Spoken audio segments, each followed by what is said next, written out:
دائما أبدا على حبيبك خير الخلق كلهم. يا رب بالمصطفى بلغ مقاصدنا واغفر لنا ذنبنا يا واسع الكرم.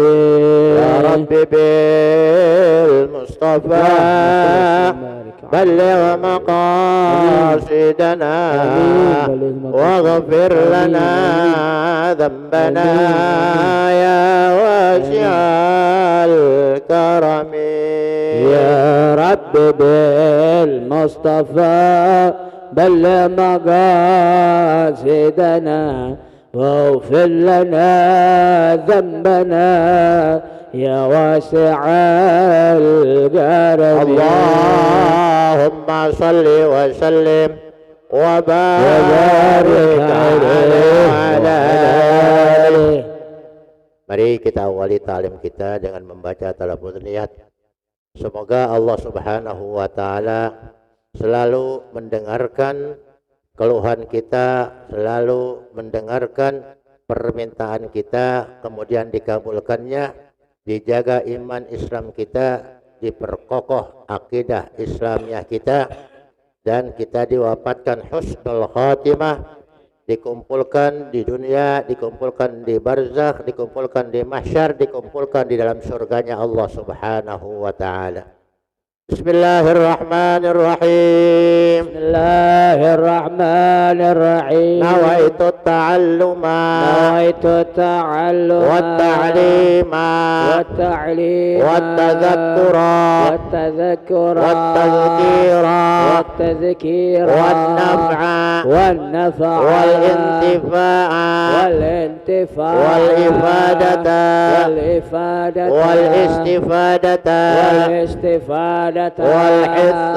والحث على التمسك بكتاب الله وسنة رسوله صلى الله عليه وآله وسلم والدعاء إلى الهدى والدلالة على الخير ابتغاء مرضاته وقربه وثوابه وحسن الخاتمة مع اللطف والعافية وصلاح العاقبة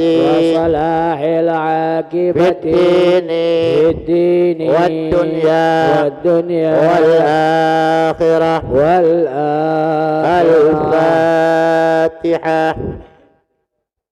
أعوذ بالله من الشيطان الرجيم. بسم الله الرحمن الرحيم. الحمد لله رب العالمين الرحمن الرحيم مالك يوم الدين. إياك نعبد وإياك نستعين. اهدنا الصراط المستقيم صراط الذين أنعمت عليهم غير المغضوب عليهم ولا الضالين. بسم الله الرحمن الرحيم. الحمد لله الذي بنعمته تتم الصالحات، والصلاة والسلام على سيد السادات وأفضل البريات سيدنا وحبيبنا وشفيعنا ومولانا محمد وعلى آله وأصحابه ما دامت الأرض والسماوات. أما بعد، سبحانك لا علم لنا إلا ما علمتنا إنك أنت العليم الحكيم. رب اشرح لي صدري ويسر لي أمري واحلل عقدة من لساني يفقهوا قولي واهد قلبي وسدد لساني بحق سيدنا محمد. اللهم إنا نسألك الفتوح والمنوح والرسوخ وصلاح الجسد والروح والتوبة النصوح.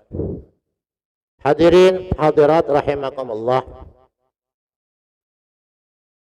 Puji syukur selalu kita panjatkan kehadirat Allah Subhanahu wa taala atas segala nikmat dan karunia yang selalu diberikan kepada kita, baik hissiyah maupun ma'nawiyah, supaya kita mampu untuk mensyukurinya, agar Allah Subhanahu wa ta'ala menambahkan dengan nikmat-nikmatnya yang lain. Kita hadir di tempat ini adalah merupakan nikmat yang besar dari Allah Subhanahu wa ta'ala, apalagi di saat hari libur, ya hari Minggu hari libur, tapi ini dua liburnya, ya libur Natal dengan libur biasa, libur nasional, ya. Tapi kita masih diberikan kesempatan oleh Allah Subhanahu wa ta'ala untuk hadir di tempat ini. Semoga langkah kita dari rumah sampai duduk di tempat ini akan dihitung. Setiap langkah akan menambah kebaikan kita, setiap langkah akan menggugurkan dosa-dosa kita yang kita lakukan setiap hari. Amin ya rabbal alamin. Pada hari ini kajian kita menyangkut masalah ciri-ciri orang beriman.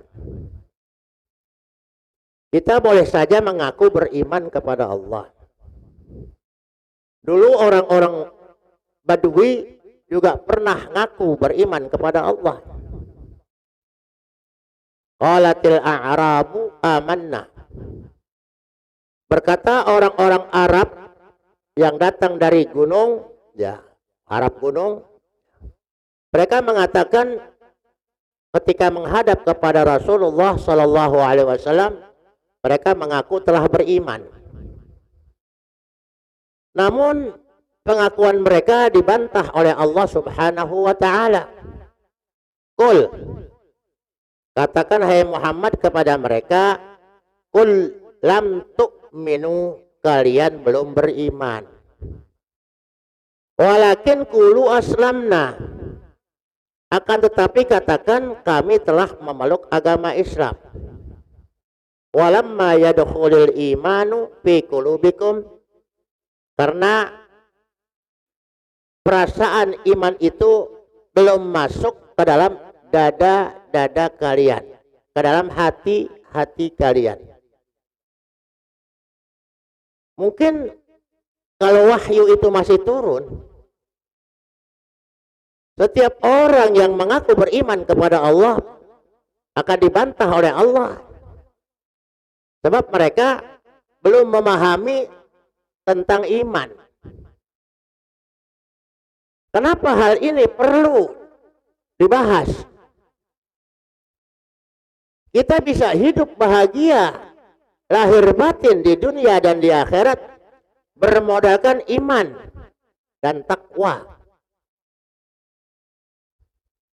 Tanpa iman dan takwa, walaupun kelihatannya rumahnya mewah, mobilnya bagus, ATM-nya di mana-mana bank ada, tanahnya luas, kontrakannya banyak, tetapi kalau nggak punya iman kepada Allah Subhanahu wa ta'ala, apalagi tidak bertakwa kepadanya, maka mungkin kebahagiaannya hanya lahiriah.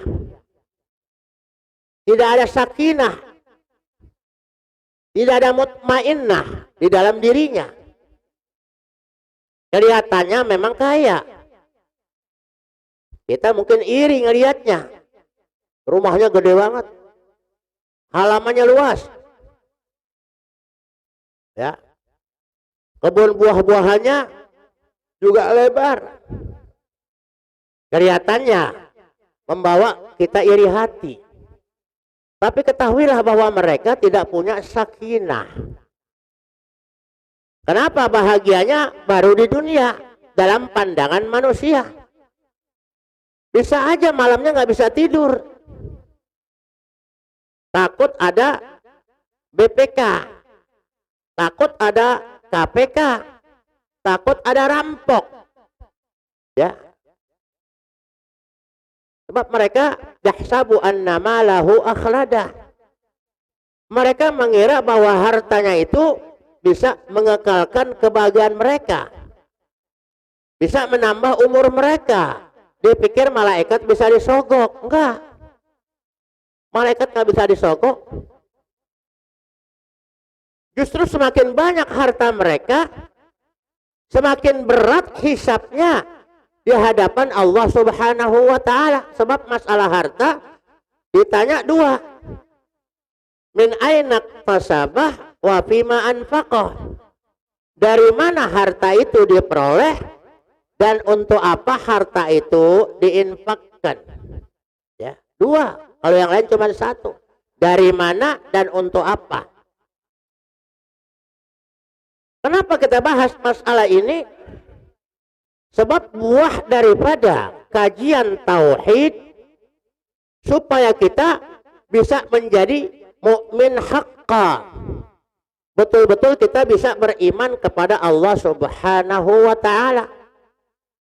Boleh saja semua orang mengatakan kami beriman kepada Allah, tapi iman kita diakui atau tidak. Sebab ada iman dikatakan iman mardud, ada iman makbul. Iman makbul, iman yang diterima oleh Allah Subhanahu wa Ta'ala, yaitu iman al-mu'minin. Tapi ada iman mardud. Fir'aun juga beriman kepada Allah. Di akhir hayatnya dia mengatakan bahwa aku beriman dengan apa yang diimani oleh Banu Israel, yaitu beriman kepada Allah Subhanahu wa Ta'ala. Tapi imannya itu udah tertutup, ditolak oleh Allah Subhanahu wa Ta'ala. Kenapa? Sebab ajalnya sudah ditenggorokan, udah nggak diakui lagi, tobatnya udah nggak diakui lagi, imannya termasuk iman mardud. Lah jangan sampai iman kita iman yang ditolak oleh Allah Subhanahu wa Ta'ala. Makanya perlu biar kita tahu. Nanti kita pegang dada kita ini udah beriman apa belum? Sebagaimana definisi iman itu dikatakan iqrarun bil lisan wa tasdiqun bil janan wa amalun bil arkan. Ini menuju kesempurnaan iman. Iqrarun bil lisan, mulut kita berucap asyhadu an la ilaha illallah wa asyhadu anna muhammadar rasulullah. Ini masuk kepada pintu iman dengan lisan. Nggak cukup dengan lisan. Wa tasdiqun bil janan, dibenarkan di hati. Kita disuruh mengimani satu zat yang nggak pernah kita lihat. Ini beratnya. Disuruh mengimani satu zat yang nggak pernah kita lihat. Bentuknya seperti apa? Nggak pernah kita dengar suaranya seperti apa. Nggak pernah kita cium baunya seperti apa. Nggak bisa kita raba. Nggak bisa kita khayalkan. Tapi kita disuruh beriman kepada Allah Subhanahu wa Ta'ala yang adanya tidak ada permulaannya. Bahwa Allah itu wajib ada. Yang dikatakan wajibul wujud, Allah wajib ada. Yang adanya Allah itu tidak ada permulaannya, tidak. Dan juga keadaannya, keberadaannya tidak ada penghujungnya, tidak ada akhirnya. Itulah baqa. Bahwa wujudnya Allah Subhanahu wa Ta'ala berbeda dengan makhluknya, berbeda dengan alam. Bahwa Allah Subhanahu wa Ta'ala tidak butuh kepada apapun dan siapapun. Harus kita imani. Harus kita imani. Dengan apa? Dengan lisan dan dikuatkan dengan hati. Kemudian wa amalun bil arkan, dibuktikan dengan anggota tubuh, yaitu mentaati segala perintahnya dan berupaya untuk menjauhi segala larangannya. Ya. Makanya nggak bisa kita mengatakan beriman kepada Allah kalau kagak kenal. Lah kenal kepada Allah dikatakan ma'rifat. Jalan atau cara untuk ma'rifat adalah ngaji. Pengajian yang dibahas adalah masalah tauhid, yaitu tentang keesaan Allah Subhanahu wa ta'ala. Makanya kita lihat surat Al-Anfal ayat 2 sampai 4. A'udzu billahi minasyaitonir rajim. Innamal mu'minuna.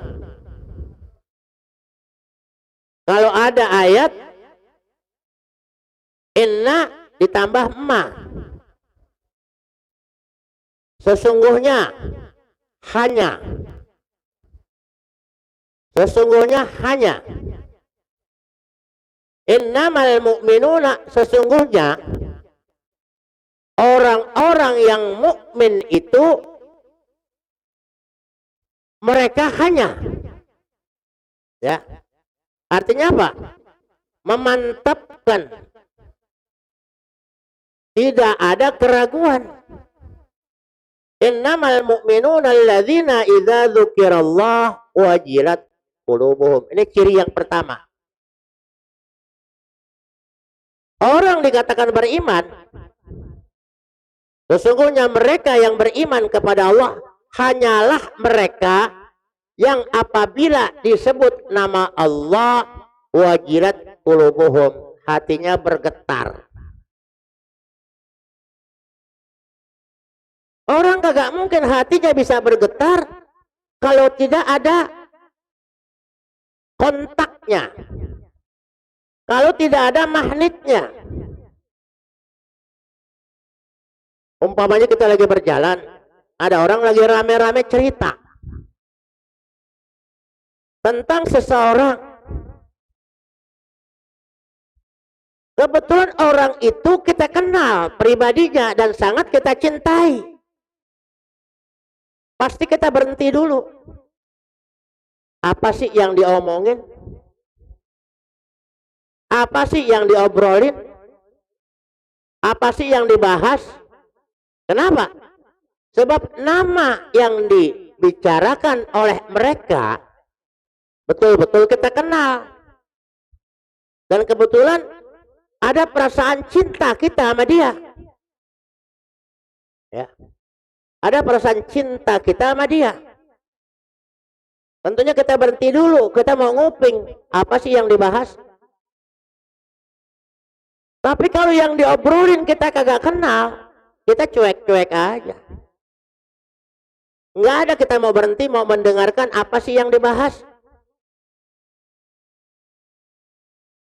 Karena kita belajar, dikenalkan tentang Allah Subhanahu wa ta'ala, maka ketika orang bercerita tentang Allah, hati kita bergetar.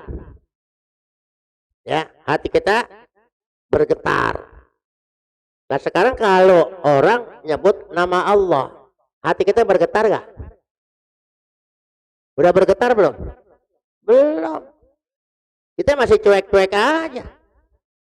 Disebut nama Allah, hati kita belum bergetar. Sebab belum ada magnetnya di hati kita. Tapi orang yang sudah kenal Allah Subhanahu wa ta'ala, apabila disebut nama Allah, wajilat qulubuhum, hatinya bergetar. Dia bisa tersenyum, bisa marah, bisa bahagia, bisa sedih kalau nama itu disebut. Itu namanya udah punya magnet. Kita belum. Ya. Belum ada getarannya. Sebab kita belum kenal. Siapa? Allah Subhanahu wa ta'ala yang kita imani itu. Makanya belum ada getarannya, belum ada magnetnya. Kayak orang sedang bercinta lagi pacaran, ya. Kedua manusia ini betul-betul mempunyai kontak batin. Apapun yang dirasakan oleh si A pasti akan dirasakan oleh si B. Harus selalu kontak batin. Selalu terbayang-bayang wajahnya. Selalu teringat namanya. Maka ketika nama itu disebut, si A, dia berpikir si A yang mana nih? Apa si A kekasihku? Atau si A orang lain? Hatinya bergetar. Kenapa bergetar? Ada perasaan yang sama. Ada magnet yang betul-betul kuat. Sudah merasuk ke dalam dirinya. Ya. Kita belum. Ya. Kenapa? Belum kenal Allah Subhanahu wa ta'ala. Maka jangan sampai kita nanti ngajinya tauhid membahas kitab Tijan Darori udah hatam tetapi nggak paham. Tetap iman kita masih begini-begini juga. Makanya kita potong jalan. Supaya apa? Supaya kita betul-betul menjadi orang beriman, iman kita iman makbul yang diterima oleh Allah Subhanahu wa ta'ala. Itu cirinya. Ya. Hati kita bisa bergetar kalau udah kenal Allah. Kita boleh mengatakan cinta kepada Allah kalau kita udah kenal Allah. Kita baru bisa beriman dengan penuh keyakinan kalau kita udah kenal Allah. Maka dikatakan awwalu wajibin alal insani ma'rifatul ilahi bistiqad. Itu ciri pertama. Ciri orang beriman apabila disebut nama Allah hatinya bergetar. Kesetrum hatinya. Ya.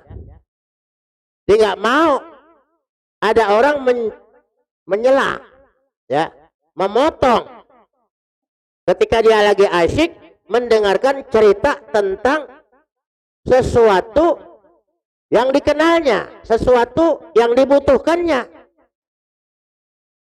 Ya. Wa idza tuliyat alaihim ayatuhu zadathum imana. Ini ciri yang kedua. Apabila dibacakan ayat-ayat Allah, tanda-tanda kebesaran Allah. Ayat Allah itu ada dua. Ada ayat kauniyah, ada ayat tanziliyah. Ayat kauniyah adalah tanda-tanda kebesaran Allah melalui pemikirannya dia terhadap ciptaannya, yaitu alam semesta ini. Itu ayat kauniyah. Kalau ayat tanziliyah adalah wahyu Allah yang ada dalam Al-Quran maupun dalam Al-Hadis Al-Qudsi. Ya. Dibacakan ayat-ayat Allah, wa idza tuliyat alaihim ayatuhu zadathum imana. Ketika ayat-ayat Allah, baik orang cerita tentang kekuasaan Allah menciptakan langit, menciptakan bumi, menciptakan alam semesta ini, dari makhluk terkecil sampai makhluk yang paling besar yaitu Arasy, diceritakan sama orang, diceritakan sama ulama, diceritakan sama kiai, zadathum imana, imannya tambah kuat. Ya. Kenapa? Yang diceritakan itu adalah tanda-tanda kekuasaan dan kebesaran Allah Subhanahu wa ta'ala. Ya. Itu yang kedua. wa ala rabbihim yatawakkalun. Yang ketiga, selalu bertawakal kepada Allah dan kepada Rabb mereka yatawakkalun, mereka berserah diri. Kumaha Allah wae, ya. Dia nggak takut walaupun ada gonjang-ganjing 2023 akan terjadi krisis ekonomi yang sangat berat, akan terjadi musibah di mana-mana, akan terjadi tsunami di mana-mana, hatinya tidak pernah takut. Dia tetap tenang. Kenapa? Segala urusannya dipasrahkan kepada Allah, nggak ada rasa takut. Sekarang kita kebanyakan takut. Katanya punya Tuhan yang maha segalanya, maha kuasa, dan maha menentukan takdirnya, tapi masih ada rasa ketakutan. Besok bagaimana?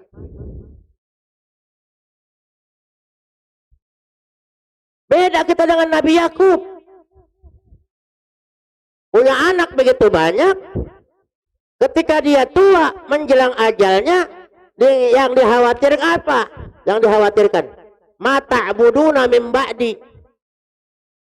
Sekarang kalian masih menyembah Allah, masih beribadah kepada Allah, karena masih ada aku, kata Nabi Yakub. Tapi kalau aku udah tiada, aku telah menghadap ke hadirat Allah Subhanahu wa ta'ala, ma ta'buduna min ba'di, apa yang kalian sembah setelah aku tiada? Ada rasa kekhawatiran kalau anak keturunannya, anak cucunya tidak lagi menyembah Allah. Kalau kita yang kita tanya sama anak cucu kita, mata kuluna min ba'di. Sekarang bapak masih ada, ayah masih ada, masih bisa makan, masih cukup sandang, pangan, dan papan. Besok kalau ayah udah nggak ada, mata kuluna min ba'di, kalian mau makan apa?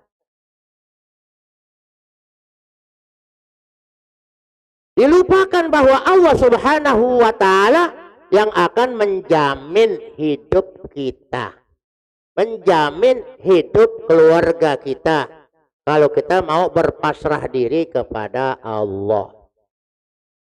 Serahkan semua kepada Allah. Sebab kita yakin bahwa Allah itu maha kuasa. Ini tangga untuk kita melangkah, untuk kita naik menjadi orang-orang yang yakin kepada kekuasaan Allah Subhanahu wa ta'ala. Ya. Seperti dikisahkan orang-orang yang udah tawakal kepada Allah, udah yakin kepada Allah. Ada seorang laki-laki yang ingin menjual kain untuk keperluan makan keluarganya, saking susahnya. Saking susahnya, dia mau jual kain ke pasar. Buat apa? Buat makan. Buat makan dirinya dan keluarganya. Maka laki-laki itu pun keluar dari rumahnya dengan membawa kain untuk dijual dengan harga 1 dirham. Ya. Harga 1 dirham. Nah, setelah mendapatkan uang dari hasil penjualan kainnya tersebut, lelaki itu pun ingin memanfaatkan uang hasil penjualannya untuk membeli tepung roti. Sebab mereka biasa makannya itu roti gandum, ya, yang diolah menjadi roti sebagai makanan pokok. Kalau kita beli beras dah, udah hasil jual kain beli beras. Namun dalam perjalanan kembali, setelah membeli tepung roti, ia bertemu dengan 2 orang yang sedang bertengkar, lagi berantem. Ya, udah saling jambak-jambakan. Ya. Sudah saling piting-pitingan. Di mana masing-masing dua orang tersebut telah memegang kepala lawannya. Ya. Sudah begitu parah. Melihat kejadian tersebut, si laki-laki pun bertanya, apa yang terjadi? Lu pada berantem kenapa? Ya. Ributin apa? Apa sebabnya? Maka salah seorang mereka menjawab bahwa mereka bertengkar untuk memperebutkan uang 1 dirham. Entah hadiah dari orang atau hasil kerja mereka, ya, yang lagi diributin sampai berantem itu karena lantaran uang 1 dirham. Nah, mendengar jawaban tersebut, si lelaki itu kemudian memberikan uang 1 dirham hasil penjualan kain kepada salah seorang yang bertengkar. Padahal ini duit 1 dirham akan dipergunakan untuk membeli tepung roti. Ya, nggak jadi. Pulang dia.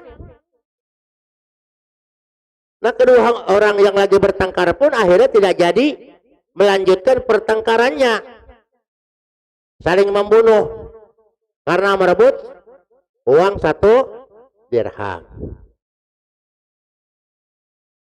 Namun kini si lelaki tidak memiliki uang lagi dan tidak jadi membeli tepung roti untuk makan keluarganya. Dia pulang deh.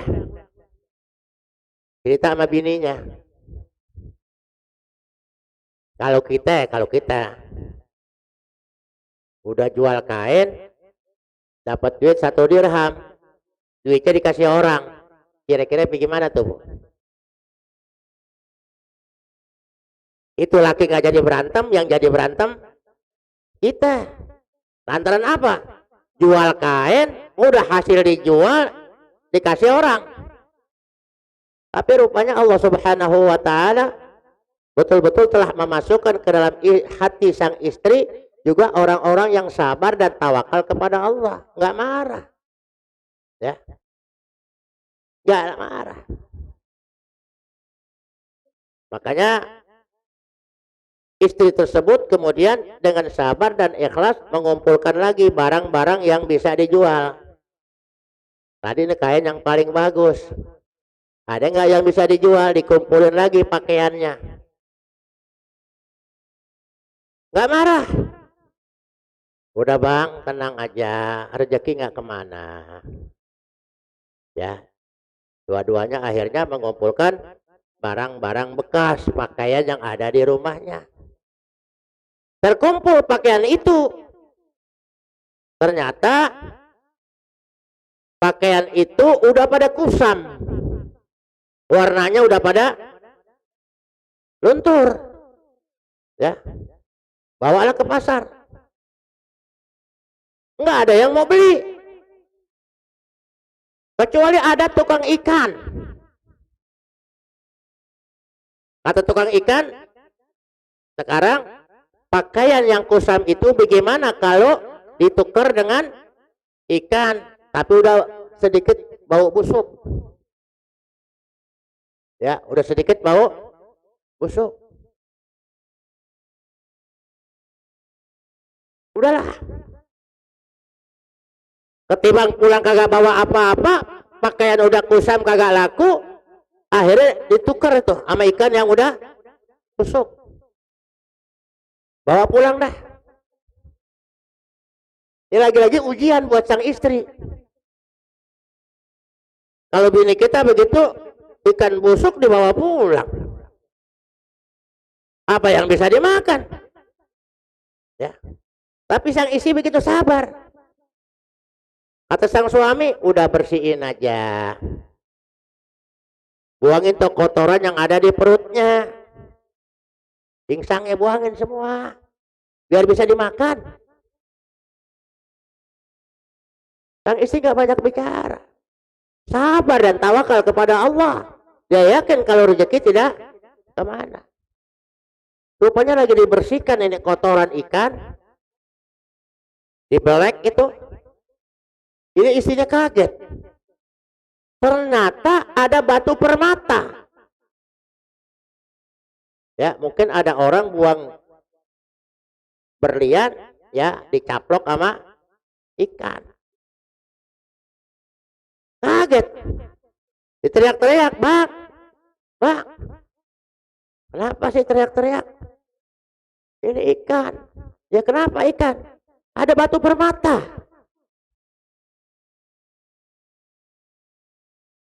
Dilihat benar, berkilau-kilauan. Ya. Bilang, ya udah. Nanti batunya ini saya bawa ke teman yang kebetulan ahli dalam masalah perhiasan. Dan kebetulan dia juga buka toko. Dibawa dah. Pas dibawa dia lihat kaget ini. Saya siap untuk membeli batu permata ini dengan harga 20 dirham. Ya. Tapi kalau kau mau harga lebih, pergi ke sana. Ada kenalan saya. Saya berikan rekomendasi, silakan pergi ke toko itu. Itu teman saya mungkin bisa beli lebih. Dibawalah. Saya bisa beli batu ini dengan harga 60 dirham. Ya. Nggak bisa lebih, tapi kalau mau lebih, saya kasih rekomendasi. Ada teman saya lagi. Pergi lagi ke tempat lain. Saya siap membeli barang ini dengan 120 dirham. Itu nggak bisa lebih lagi udah. Udah mentok. Kalau mau beli jual kemana juga udah nggak bisa harganya lebih. Ya udahlah. Bawa pulang duit 120 dirham. Ya. Begitu sampai pulang, ada pengemis di rumahnya. Dia nggak pakai banyak bicara. Dia cerita kalau dia telah jual kain begini begitu segala macam sampai terjadi mendapatkan permata di dalam perut ikan. Hasilnya harganya dapat 120 dirham. Silakan engkau ambil separuhnya. Tuh. Sama pengemis ditawarin. Silakan engkau ambil separuhnya. Nah diambil sama pengemis ini separuhnya. Tetap dia ikhlas sama Allah. Emang rezeki dia tinggal 60. Ya, dari 120 diambil dibagi 2, 60. Udah dibawa pergi sama pengemis. Pengemis itu balik lagi. Aku bukan pengemis. Aku diuji oleh Allah Subhanahu, diberikan tugas oleh Allah Subhanahu wa taala untuk menguji saudara. Saudara ini bersyukur atau enggak? Saudara tawakal kepada Allah atau enggak? Kalau harta ini hasil penjualannya aku terima, saudara ikhlas apa enggak? Ternyata saudara ikhlas. Oleh karena itu telah Allah siapkan 19 karung duit dirham semua. Oh. Ini orang-orang yang udah tawakal kepada Allah. Dia nggak bakal takut miskin. Kalau dia sodakoh, nggak bakal takut miskin. Sebab dia punya keyakinan, mana kosomalun min sodakotin wal yasdad. Harta yang disodakohkan tidak akan berkurang, malah bertambah lagi. Inilah orang-orang yang bisa tawakal kepada Allah. Dia bisa melakukan kepasrahan diri seperti itu lantaran dia sudah mengenal Allah Subhanahu wa taala. Kalau enggak, kalau kita mungkin berantem melulu. Ya, udah hasil jual kain, dikasih orang, misahin orang, ya, dikasih, tapi istrinya juga sabar. Lah orang-orang pilihan daripada Allah Subhanahu wa taala. sebab betul-betul sudah mempunyai iman yang kuat. Ya. Wah, maka dikatakan wa ala rabbihim yatawakkalun. Kalau kita ingin dicatat sebagai orang-orang yang beriman kepada Allah Subhanahu wa taala, banyak-banyaklah bertawakal kepada Allah. Bukan cuma omongan. Ya, tawakal aja sama Allah. Sudah betul-betul belum tawakal kita kepada Allah. Kita masih banyak ngeluhnya. Masih banyak takutnya. Kalau kita mau ngasih orang, kebanyakan kita pilih-pilih. Padahal dikatakan wala tamnun tastaksir. Kalau memberi jangan mengharapkan kembali. Ya, kasih aja. Nanti Allah yang ngatur. Kalau kita betul-betul yakin kepada Allah Subhanahu wa ta'ala. Apalagi alladzina yuqimuna shalah wa mimma razaqnahum yunfiqun ulaika humul mu'minuna haqqan lahum darajatun inda rabbihim wa maghfiratun wa rizqun karim. Ini kita bahas pada episode berikutnya. Yang terpenting menghadapi Natal dan Tahun Baru, perhatikan surat Al-Ikhlas. Perhatikan itu. Ya. Surat Al-Ikhlas, apa yang dikatakan? Qul huwallahu ahad. Katakanlah bahwa Allah itu esa. Ya. Apa arti esa? Tidak ada sekutu baginya. Allahus Samad. Allah tempat kita menggantungkan diri. Allah tempat kita mengharap. Makanya kalau rezeki kita susah, perbanyak baca Allahus Samad, Allahus Samad, Allahus Samad. Kita merasa bahwa Allah lah tempat kita berharap. Allah lah tempat kita menggantungkan nasib. Perbanyak baca Allahus Samad.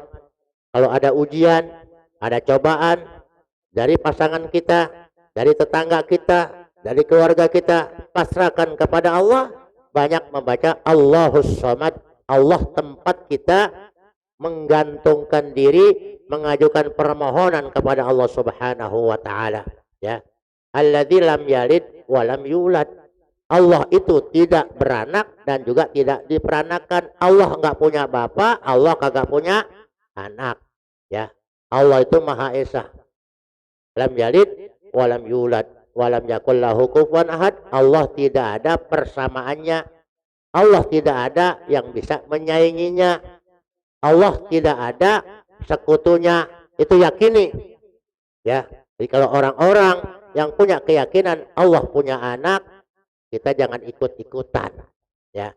Kenapa? Ulama kita ada yang mengatakan haram mengucapkan Natal.